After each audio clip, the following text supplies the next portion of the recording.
Right, the plot of Our House in 60 seconds. Okay. Our House is a show about a young lad who on his 16th birthday ends up getting a date with the girl of his dreams. It's all about choices and making the right decision. And he gets into trouble, and so he has to make a decision. And the show then follows the two paths of the decision you're going to make. Then, Good Joe shows the whole path of what his life would be like if everything was right.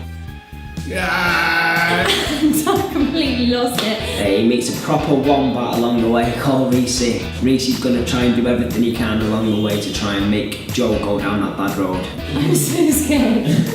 And you know, Good Joe goes down, good things happen, bad things happen. Same for Bad Joe, and then we meet back at the same point at the end of the show. Should I ruin it? I'm not going to tell you that because you have to come see the show to see what happens. Lots of costume changes, lots of switching in and out of scenes. And romance and heartbreak, but fun all the way through to the madness music. Your foot will start going, your body will start bobbing because some of the songs are so catchy. Done. That's Our House in a nutshell, like this big.